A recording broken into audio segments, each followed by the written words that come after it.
Asher and Pipeman on W4CY Radio.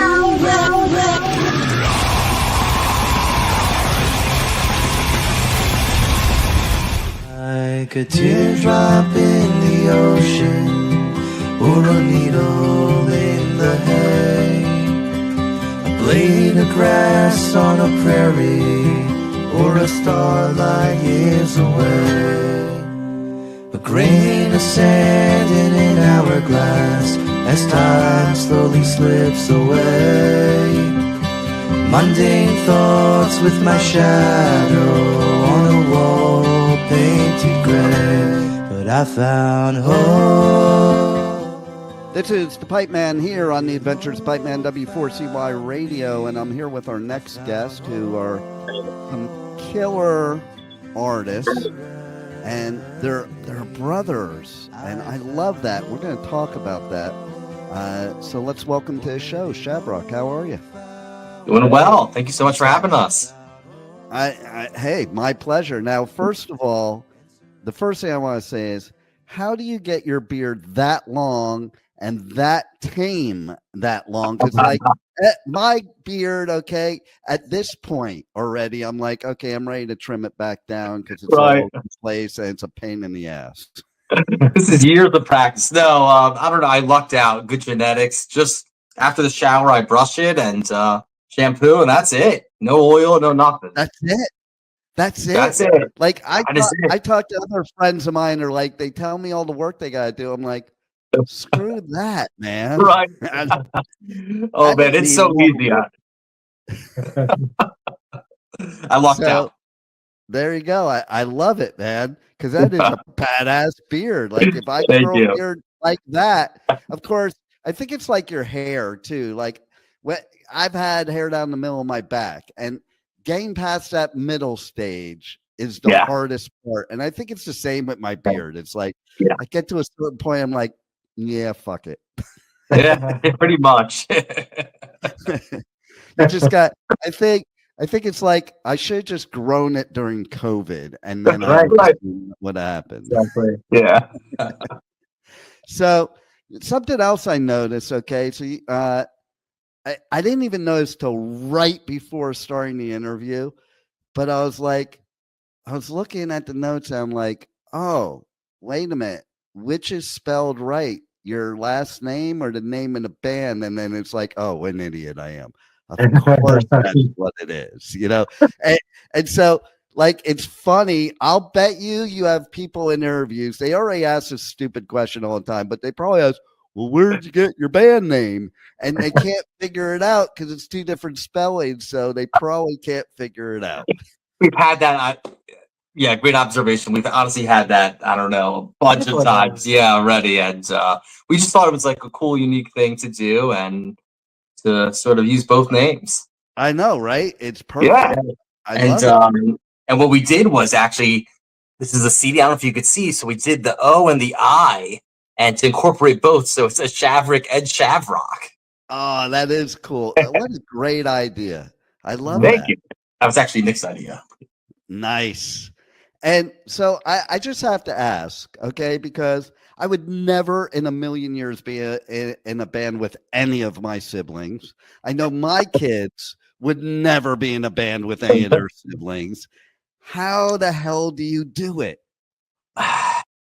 So honestly, growing up, we were very close in age, and we pretty much did everything together already. So we had the same friends, and when we started playing, he started playing guitar, I started playing guitar, and so we were always just like jamming and stuff like that. So it really did just come naturally.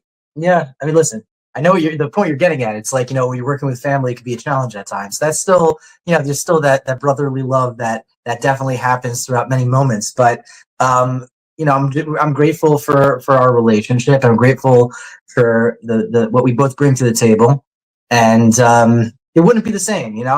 There's a certain element that we have that's because of the fact that we're brothers. We have, we sound different, but we have similar sounding voices. So it's like, the harmonies, all the harmonies on the record are actually two people. It's not me harmonizing with myself. So there's that element. So, it came natural, honestly. Yeah, exactly. I think that's way cool. And Mhm. one of the biggest benefits I always think of is at least you can trust your other band member. Okay. Right. Yeah. Like, I don't even know if I could say that for my siblings, but in general, you get, but I think about it, like I have this one brother. He'll probably never listen to this interview, so I could talk shit about him anytime I want. And he always used to say when we were younger, like when I say younger, not kids, but younger, like I was in my late 20s, he was in his early 30s. And he's like, I'll always be 6 years older than you. I'm like, big shit. That don't mean shit. I'm married with 4 kids. You've never been married. I run a business. You work for somebody. Like, I don't see how the 6 years is making a difference, but he always did. And I think he still always does. So what would happen is be that hierarchy in the band, you know, like I'm the older brother and what I say goes. And now we'll take something that's recent. Okay. I started rewatching the Osbournes after Ozzy died because I'm like, I don't even remember it. I gotta watch it again. And I could never see Jack and Kelly being in a band together. Of course, they have a very tight relationship. They love each other to death, but they're just 2 totally different people, and they would probably kill each other if they were in a band together. I think we lucked out that we have a close working relationship, and we sort of can, I don't know, To make it work. Yeah. You know? You treat each other as equals is the way I look at Yeah. it from what you said. Absolutely. We both sing, we both play lead guitar on the album, actually. So it's an interesting mix. Yeah, we definitely approached this as a partnership going into that. We kind of had to have that mentality. That really was a benefit to everybody. And everyone brought something different to the table. Nick would write the songs. I would come up with these very melodic guitar lines that would go with the songs. And so, as Ron would always say, it's like baking a cake. Right, exactly. Right? And I love too that you both play guitar, you both sing. Because usually when you have bands, when there's brothers in it, it's like somebody has to pick one instrument and somebody has to pick the other. And sometimes it comes down to who pulled the shortest straw. Right.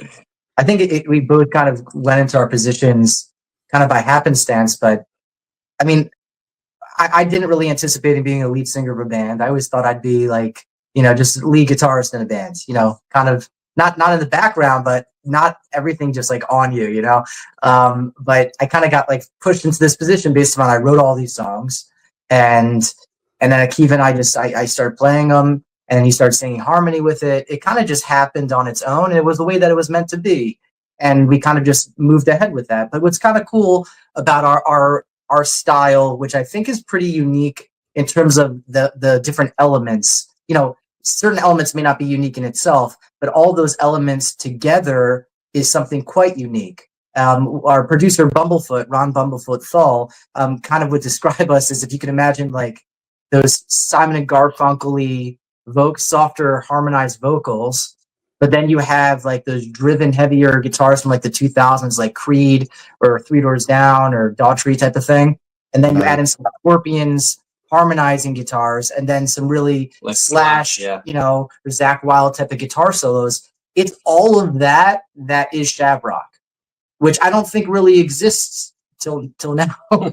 Right. Well, and it's way cool. And I tell you, I have to give you credit too. So to me, singing and playing guitar is hard enough, but singing and being a lead guitarist is really difficult. It's like, yeah, for sure. You know, you got to be on point for both of them, and no laying back. You know, right? You can be a rhythm guitarist and like lay back and sing, and you know the chords, so it's easy and stuff. But the focus on the right notes, both in the lead guitar and in the singing, man, that's amazing.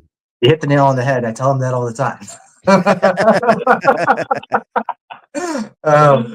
Yeah, so I mean, one of the things that people don't know is we didn't talk about. I think like even when we just kind of like did credits on the record, it was just like, okay, Akiva lead guitar, Nick guitar and vocals, and also put down him as vocals. But the reality is, in hindsight, we probably had the same amount of solos on the record. So, for example, I have 2 standalone solos where it's just me.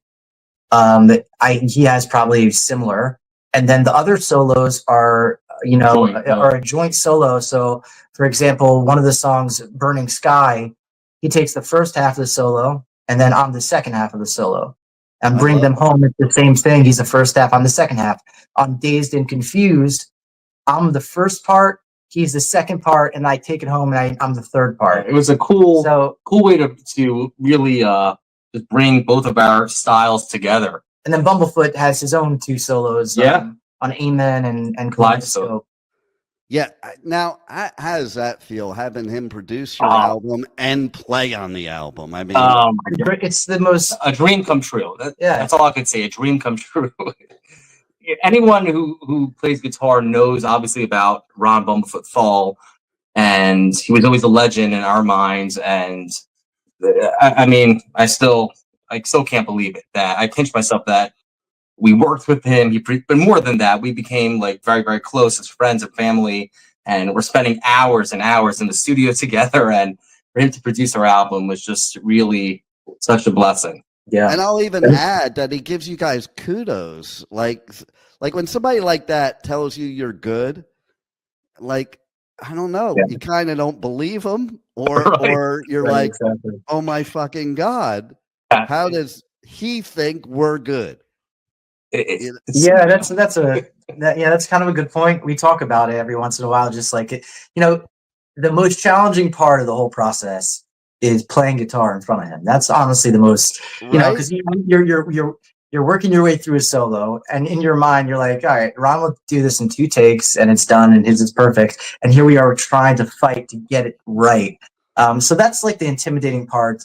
I remember like there was this is probably for me like my most memorable moment in the whole recording process. I remember I was laying down my solo for "Burning Sky," and I'm doing this one piece. I didn't really anticipate to do it. It was like this really fast like blues thing, and then Ron goes, "Holy!" Like I remember him like just going, "Holy F!" And I'm like, to me that was like, that made my whole life. Like coming from him, and he's, it wasn't anticipated, and it's on the record, that piece. That's exactly the take, but it was like this amazing thing, and because to us he's the best of all time. Like there's no such thing, honestly, but to us in our minds what it means to be the best, because like you see the stupidity of people arguing about guitar players and who's better. It is all your opinion. It's not, because it's not about the Olympics. It's going to be about opinion, who's more melodic, who does something cooler. It's silly. But what makes somebody great is, besides the versatility, is like the feel, the melody. This guy could play faster than anybody I've ever seen. And he's the one who told me, I think he told Akiva too, in the studio, he's like, you got to slow down. I remember laying down this one piece, and I'm flying, and like I'm actually playing it too fast that it was actually slightly out of time. I was getting ahead. And Ron says, listen, he's like, you're going to lose people. I remember that. I'll never forget that. He said, you're going to lose people. He says, when you are putting a solo in a song, it's about writing a melody, a guitar solo that is singable. And we really understood that through this process. That's why if you look through this record, especially now, and I know the songs, obviously, I've listened to this record many, many times, but I know every lead line. I could sing it, because each lead line is singable. It's not just crazy shred stuff. It really isn't. There is some nice shred in here, but everything is tasteful. Yeah, majority of them are just super melodic. I love hearing that, and I'll tell you why. Because to your point, you take some of the great shredders, and I take nothing away from them. Yeah. But after you listen over and over again to the songs, they get old or boring, because it's like the same thing, and it's really not about the melody. It's about the shredding. There's no sweetness there. It's a lack of sweetness. And that's what makes it, I think, an amazing player. There's a song actually he did. I think it's from his album Little Brother Is Watching, and there's a song called "I Don't Know Who to Pray to Anymore."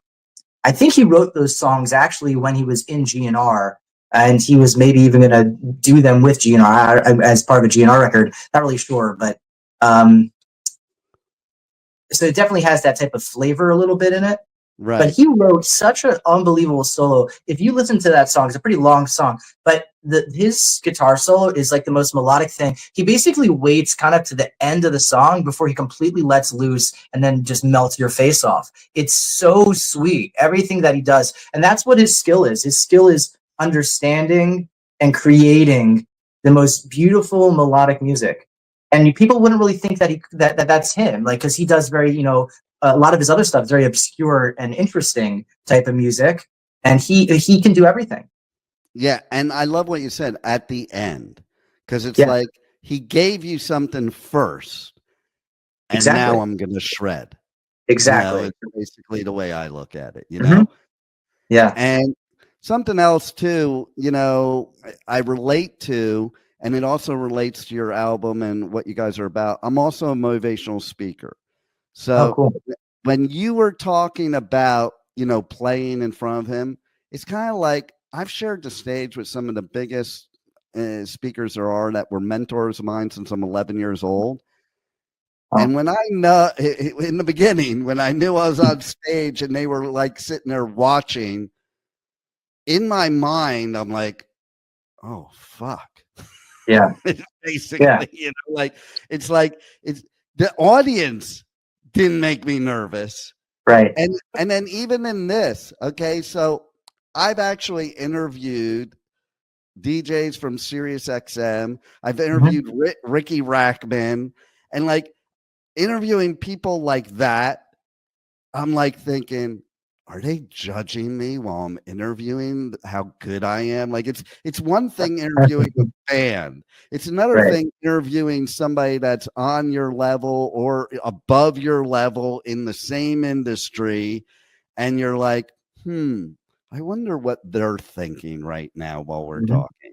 You know, so Right. I totally get what you were saying. Now, Yeah. the other thing is I love that Hope found me. Because I'll tell you what, especially in 2025, Hope needs to find a lot of people. Okay, 'cause So I true. don't even know where it went. Oh my God. That's the reason why the record is named Hope Found Me. We actually could not, we tried to get away from it for a second, and including Ron, he's like, it's got to be Hope Found Me. Yeah. We all were in consensus on that, in agreement in that, because It's too powerful of a message. theme and message Yeah. that went pretty much with every song that we composed and put out on the album. It's what everybody needs in their life, because if you don't have hope, you have nothing. No doubt. You know, and that's how, like, I've learned from talking to people through the years, that's really where people go down a bad, dark place, you know. And one of the things, if you take prisoners that go to prison, like, they tell prisoners to let go of hope because hope will destroy you in there. And I'm like, what the hell? You Yeah. can never let go of hope. You No. know, hope is what drives you. Hope is what gets you to where you're going. And hope is what keeps you positive. And that's what I love about your music. In a world where music a lot of times is negative, you know, I love artists like you that put that positive spin on it, because music is the best therapy there is. Okay. Oh yeah. And Oh yeah. so is positivity. Mm-hmm. Yeah. So So good. have you guys always been like that? Have you always had that kind of positive mindset and you just brought it into the music? It's a good Or question. did music do it for you? That's see, that's really spot on. I like that that you Right. touched upon.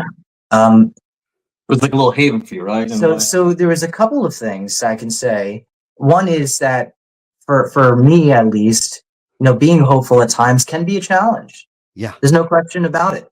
So I definitely strive to try to be positive in my life and to be hopeful and try to look forward to things.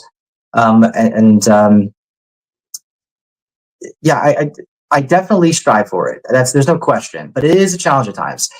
With that being said, there's something I kind of had like an aha moment. Maybe it was actually in an interview that it just came out the tip of my tongue. I didn't really intentionally say it, but sometimes you write songs for things that you need to hear. Yeah. True. And So I realized that, and because I read a lot about concepts Some songs have a lot of me in them. Other songs really don't have any of me really in them. It's more about ideas of how to help people.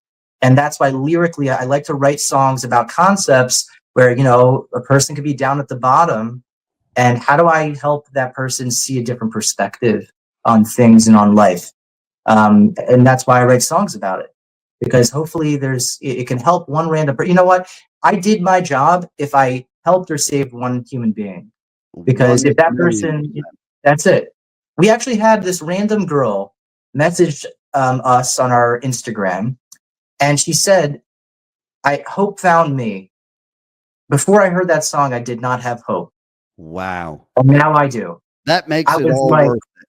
That makes it all worth it 100%. right there. I couldn't believe it. I said it to my brother. I'm like, you can't take this stuff for granted, because you realize what success is, and that is success. All the other stuff is just fluff. Money and fame, it's all fluff. It's wonderful. People appreciate it, but that's not what it's about. No. It's just not. And you know what? The fact of the matter is usually those moments happen when you are doubting yourself, when you are down, and then you get somebody like that comment to you, and you go, "That's why I'm doing this." Yeah. Mm-hmm. You know, it's definitely those aha moments, and it's funny too, because it made me think of a story just happened recently. This girl I've known for like 16 years. We're like BFFs, and we met on a joke. Okay, that one of our other friends did this joke on my radio show.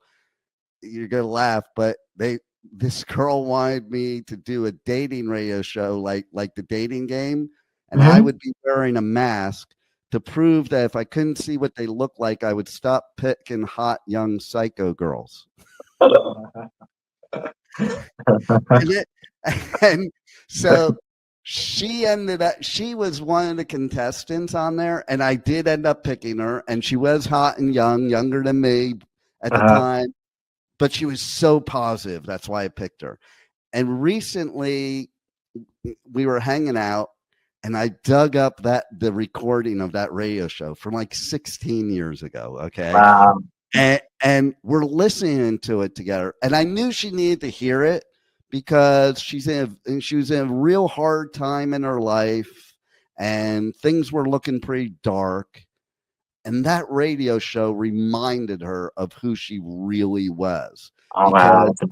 She was like, "Oh, I need to be that girl again," because she was like so positive. Every answer she gave was like this optimistic, hopeful, positive thing. And, you know, it was a good feeling that she could listen to that again and realize where she's lost. You know, that's the other song. That's our first single. Is that premise? Is The Boy I Used to Be. So I don't know if you're familiar with that song, but it's the same concept where, you know, well, it can go two ways. One, the opening line is, "Today's the day I will make a brand new start." Yep. Picking up the pieces of a puzzle. I can't remember the words. A puzzle I completed that I just tore apart. And, you know, the song is about reflecting back on life, to basically say, you know, when I was a child and I was looking at growing up, and I always thought I was going to be whatever you're going to be. Let's say somebody wanted to be an astronaut. And then all of a sudden, here they are in their 20s or in their 30s, 40s, 50s, 60s. And they look back at their life and they're like, I wonder if that little kid who sees me now, would he recognize me? Yeah. And that was the idea of the song. Because I actually was thinking about myself, like just as a little kid, I remember sitting in carpool, just thinking to myself, I'm like, I wish I was grown up, and I wish I could be whatever it was. I don't remember what I wanted to be at that time, but that concept. And, you know, we may be getting older every day, but every day is a brand new day. And it's a brand new day that you can do something new. You could become somebody different than you are, and be whomever you want to be at that time. You know, so same concept of what you're saying, you know, looking back at something that of a time in your life that maybe you were the person that you wanted to be, and maybe you lost that, you can still go back and, you know, try to emulate and be that person. Never too late. It's still there. It's still there. It's somewhere inside of you. I found that out too, because before we had all this social media and stuff, I was on that classmates.com, and my girlfriend from like 13 years old messaged me on there, and she's like, this is before we had like stuff we could do on our phone and stuff. Mhm. And she goes, I still have the birthday card you gave me Wow. when I turned 13. I'm like, yeah, Wow. right. Scan it and send it over to me. You know, it wasn't like she could send it in her phone or anything. And I looked at this thing, and I have this habit in cards of like writing on the whole left side of it. And I did it, and I read it, and I'm like, oh my God. Like, I would do the exact same thing today. And all it did for me, it was like Ghost of Christmas Past. It's like, oh my God, that is core me. And that's always been core me. And a lot of us forget that. A lot of us forget that some of the things of who we are have always been us. We just, society, people, things that happen in life buried it deep down in us. And we need that wake up moment like that to realize it's still in us and bring it back. Right. It's very deep. And that's what music's all about, in my opinion. Like your music, your type of music, you know, it allows people to do that. It allows people to sit there and forget all the other crap in the world that is affecting us negatively and go back inside ourselves and find that kid that had all the hopes and dreams that people, when they get older, say, give up on that, give up on this. And it makes you realize, no, never give up. Right. It's exactly true. So true. So what else do you guys want to say about the album, or tell people about how to connect to you on socials, get the album, get merch and all that? Yeah, absolutely. So we are on Deko Entertainment, and that's sort of been a blessing being able to work with Bumblefoot. And because of that, now anyone who really who's I guess an artist under Bumblefoot is represented by Deko. They distribute all your merchandise, your music, the physical stuff. If you want a physical CD, we got it over here. A Shavrock CD that you can buy. Actually, it's got a really cool disc. I love the colors on there. Yeah, the colors were a big deal. It took a little bit before we got it the way that we wanted, and that's the actual CD as well. That's so cool. Yeah, we're actually we were talking about this actually yesterday, and we were gonna consider maybe doing a limited edition or limited run of vinyl. We're gonna kind of wait a little bit, see what kind of, we'll feel it out, see what kind of requests we get, and maybe do a limited run. The cover's so cool. I think it would look amazing. The cover is really cool. It would look awesome on vinyl. And you know what that cover reminds me of? It reminds me of a Journey album. I know what you're talking about. Yeah. We're huge. Yeah, we're huge Journey fans. I saw them. It was first concert I ever went to besides Beatlemania, but I don't count that because it wasn't actually the Beatles. But I went to see Journey and Loverboy in 1979. Oh gosh, you're so lucky. Yeah, wow, it was pretty awesome. And if I actually think about it, Neil was a big influence on our playing in the sense of being so melodic. And I haven't thought about that in a while. Yeah, wow. How like in we don't give enough credit. Right? Yeah, it's very true. Like if you listen to the song "Who's Crying Now," and he's playing that melody as the main solo, and and then he obviously goes into this quick shred, but he was so brilliant. Oh man, so like reflecting on that, I realized how much of an influence they did have on us too, Sure. Look at that. Look at how I just brought that up. Yeah, it really is. Out of nowhere. It's crazy. And and with regards to our social medias, if you throw into Google or whatever search engine, Shavrock and Linktree, you'll get all of our Facebook, our Instagram, our Spotify, our Apple Music, and you can stream all the music, all that good stuff. Yeah. Nice. And so that's cool. I love what you guys are doing. I love not only your musicianship, but the message you're giving, because it's needed more than ever nowadays, even for the most positive of us. Like I travel, do coverage at festivals here in the US, UK, Europe, and every time I leave this country, I come back and I'm like, oh my God, is all hope gone? Right. It's like, and it's not about any side or anything. It's just about everybody. It's about like, what's wrong with the world right now and the thinking on all sides, man. And so thank God we have people like you that are bringing hope back so hope can find us all. Correct. I wanted to say, so based on what you just said, there's a song on the record called Empty Cup that is literally describing the crazy world we live in. Yeah, I turned on the news today. The opening of the song is, I turned on the news today. My eyes can't believe what they're seeing. To some people, life is just a game of pawns, kings, and now victims. That's the opening of the song. The whole song it goes on, talks about the world. It's what a silly world, what a crazy world. No doubt. Wow. Yeah. And the chorus was talking about, kind of just turning a blind eye to things. Is sometimes we're blind with our eyes wide open. Sometimes the truth is we just choose to look away. That's brilliant because it's true. Yeah, it's a powerful song. You should give it, if you haven't heard it yet, give it a listen. It's a really powerful song. The message is that's how Ron sort of describes. Yeah. One of the things was he write very deep, or Nick writes very, very deep, meaningful lyrics, and it's so true. I think really, it's important for lyrics to be like that. That's why I like the kind of music I do, because I don't want to hear music that has no pertinence to, that deep feeling inside and the therapy that we all need. And by the way, one of the next festivals I'm doing, you guys should be playing at, and that's Bourbon and Beyond. You know that one? No, it sounds great. Check it out. Check it out. You would fit in perfect. It's a Danny Wimmer festival. Most of his are like rock festivals, but this one is rock, but not heavy rock. Right. Blues, bluegrass, country, all that kind of stuff mixed in. Like this year, you got Fish headlining. You got Ringo Starr, Pat Benatar, Switchfoot. Let's see. Well, Blues Traveler. I can't believe I almost forgot that because I'm no. But yeah, those are all great. It's funny. We grew up on Pat Benatar. I have to tell you.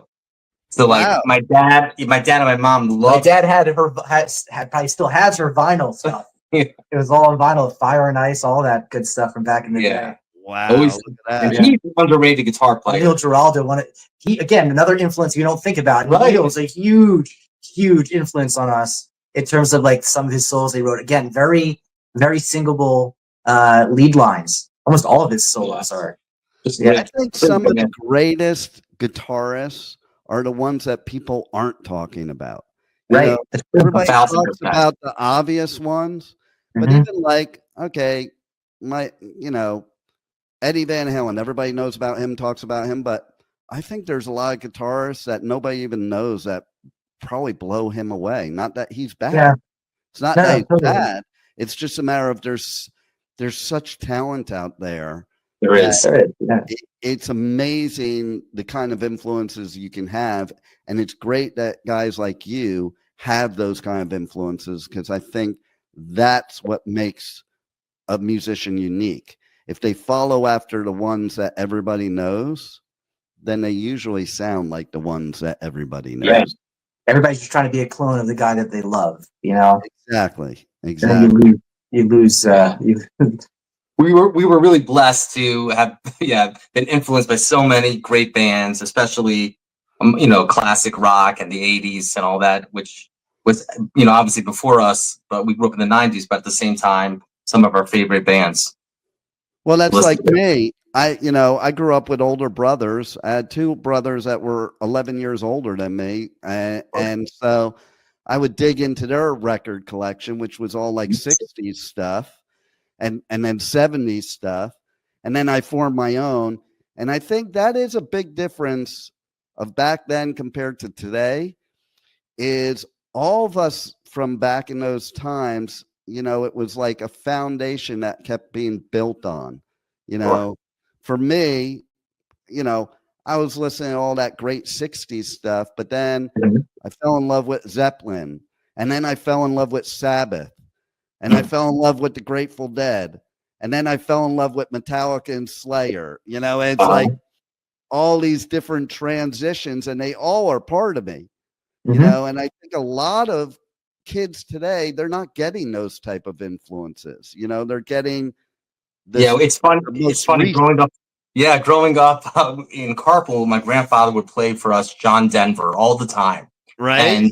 and a band called the Seekers, I think from the '60s. Maybe 50. Yeah, and it just and that I think altogether, as you're saying, that slowly built the foundation. Then obviously being exposed to Guns N' Roses at a young age, and and then obviously once we, whatever in our teenage years, Metallica, and then Alter Bridge and Creed and Three Doors Down, all those bands, and it just sort of all just came together. That's funny because we were just at a Creed concert. We actually just had 2 Creed concerts this past Nice. year. But Creed was well, when we were growing up, Creed was like the biggest thing. Creed was just, Mark Tremonti. Again, talk about underrated guitarist. One of the most underrated guitarists ever is Mark he's Tremonti. Amazing. He's a friend of mine. He's actually interviewed my grandson. Like my grandson was interviewing him, and he interviewed him back. He is a cool dude. But what a guitarist! Oh my god! Guitarist. He's written some of the best intros to songs in history. I don't think there's anybody who's written as many, memorable, intros to songs. Creed and Alter Bridge. Yeah. But what I was going to say is, what was interesting is you touched upon, the way like when we were growing up, we have all these different influences now. There's not as much stuff, but the interesting thing was at this concert, he said, if this is your first Creed show, raise your hand. And like, it turned out that the majority of the people that were there were in their like 20s. Wow. There's been a crazy college resurgence. I think like Higher Recharted or something. Or something through TikTok. Through TikTok. They got TikTok for sure. Yeah. There was some resurgence. I think Higher started charting again. And all of a sudden now these teenagers and, early 20s people at college, they're all literally jamming to Creed. I'm like looking at this kid next to me, he's jamming to Creed, a little frat guy. I'm like, what is going on? But it's amazing now. Maybe now with TikTok or whatever, that older bands are becoming relevant again, and then people could kind of appreciate the great music that already was. And I hopefully think a lot of it's coming back too. Like, yeah. So you have bands like Rival Sons or Dirty Honey that are bringing back that musicianship and kind of rock music from the 70s type of vibe. So cool. Yeah, I love that. It really is. Which is great because, like, I'm a metalhead, but I'm a metalhead that also loves blues and loves bluegrass and loves 60s music, 70s music. And you find a lot of metalheads nowadays are in some ways more gatekeeper than we were in the 80s. But then there's the others out there that are discovering stuff. And I also mentioned it earlier. I think it's totally cool that, kids are going to see bands that the dudes in the band are 60 years old. Like when I was a teenager, I went to Metallica's first show ever. You would never catch me at that age going to a Metallica show when they were 60, like I'm their age. I'm a couple of years younger than them. So that's why it was cool. Like, hey, let's go see all these bands that are our age, But my generation would never have like gone to see them if they were 60, So it's kind of cool nowadays. Or these kids that are wearing Misfits shirts, but they actually know who the Misfits are in their song. Yeah. Yeah, I mean, for me, it was like that was one of the reasons why I wanted to see Journey, because I'm like, these guys are probably close to 70 now, and also Def Leppard. Growing up, that was probably in our top 10. Yeah, and Def Leppard's still just as good, and they were amazing. And these guys are like probably 70 or they're upper 60s. And like I have to tell you, I saw Styx like a year ago. Unbelievable, like Tommy Shaw, it's amazing. It's just, and you know who really blew me away? Toto. Those guys are still singing. And it's just, oh my God. I actually interviewed them. Well, here's a trip. I actually interviewed the Grassroots, and none of them were the original members. Whoa. I think foreigners like that. No, now they're totally like that. Yeah. Now there's nobody left. Right. Yeah. And even the replacement singer just retired. The replacement, he's just retired. I know, right? It's kind of weird to me. I mean, keep the thing going, but like it's kind of weird when you're interviewing a band that nobody's the original member, Right. But yeah, I mean, there's so much cool shit like that. Like I just covered Hellfest and Scorpions played. And, That's our favorite oh band. my God, I've seen them so many times in my lifetime. And I'm here to tell you, I was freaking out because they were so good. You know, because crazy. That's so one band we old. really want to see. Really. They're so old and they're so good. So good. And I was talking about this earlier or yesterday with an interview I was doing that somebody who played with Michael Schenker. Yeah. And I literally said straight out, I'm like, you know, I think Rudolph fits the Scorpions better than Michael did. Like, oh, for sure. You know, he just blends in with it. And he was up there smiling the whole time, like having a blast. And even Ozzy's final show, which I knew that was going to be the final. Like I knew, I said years ago, Sharon kept trying to make Ozzy retire. I'm like, if he retires, he's going to pass away. But that final show, I've seen him every year since 1980. That's the best I've heard him sound since probably the early 80s. Wow. He was so good. You know, yeah, it's a remarkable thing to see, honestly. And for us, that like Ozzy was a huge influence on us, especially the No More Tears album with Zach. And to see that, like in Mama, I'm Coming Home, that was very emotional, honestly. Oh, no doubt. And check this out. I saw Randy Rhoads. Man, you've seen everyone. Oh, I saw Ozzy 3 times in 1 year with 3 different guitarists. First, it was Randy, then Randy passed. Pat Travers played like 1 gig, and then Brad Gillis came on. So that year, I saw all 3 of them. Did you ever see Jake? What was his name? Jakey Lee? Yeah. Yeah. Like I've seen Ozzy every year since 1980. Like so, I've seen it all. I think Zach is the closest to Randy for sure. You know, as far as his style and how he and the relationship there too. But I mean, you name it, I have seen it. I like, and I'm getting a bucket list moment at Bourbon and Beyond because Ringo Starr's playing. I was a huge Beatles fan as a kid, and I'm like, wow. Oh my God, I hope it, like there's not many times I've done over 3,000 music interviews. There's not many times that I'm like, oh my God, I can't believe I'm interviewing this person. I am praying that I get the interview with Ringo Starr because that will be the weirdest shit ever. Like that'll be like, I hope you get it. Really, that's amazing. Like, oh my God, I'm interviewing Ringo Starr. I don't even know if I'll be able to talk. It's because I was a drummer when I was a kid too, and him and Peter Criss were the people that like I idolized as drummers. You know, so it'd be like, wow, you know. I'll say to him like, you're the reason I sucked at drums because I couldn't do what you do. But next year, you got to tell everybody they need to get you on that festival because you guys would fit right in. That's amazing. Yeah, we're definitely we'll talk to Bumblefoot. Maybe he could pull some strings or something. There you go. And I'm putting it out there right now. Like that's what I'm doing. Like maybe Wimmer will listen to this and bring you on because he is like that. You know, the guy that runs all the festivals here in the U.S., he's totally like that. So there's this band, Silly Goose, okay? They're a punk band that they did the old school punk thing. They showed up to one of the Danny Wimmer festivals, and they crashed it and started playing in the parking lot. Like they had a trailer, and they got in their trailer and played in the parking lot. And Wimmer was out there watching and just stood there and watched. And the next day he put them on one of the real stages. Wow. That's like, wild.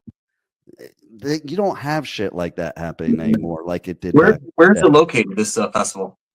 Louisville. Okay. It's bourbon. Oh, yeah. Bourbon. Yeah, we're bourbon guys, so it makes sense. Oh yeah. Well, there's a lot of bourbon, a lot of whiskey, and a lot of gourmet food. Like they have celebrity chefs. It's not like your typical festival. Because you're in bourbon country. And it makes for fun interviews because a lot of times the bourbon distillers, they ask me to do the interviews and have the bands taste the bourbon or the whiskey. And it makes for some fun interviews for sure. I can imagine. That'll be really fun. It kind of changes halfway through. Like, you know, it's like you have the normal part of the interview, and then it hits halfway through the interview. That's awesome. Well, you guys rock, and everybody's got to check you out, get your new album, and man, I'm glad we got together because the world has now has found some hope because hope found you. That's correct. Yeah. That's correct. And thank you so much. Hope found me now that there's real musicians out in the world once again, and not AI musicians. Yeah. Oh gosh. Yeah. Thank you so much. It's been a blast, really. Well, thank you for being on the Adventures of Pipeman. Absolutely. Thanks for having us. Thank you for listening to the Adventures of Pipeman on W4CY Radio.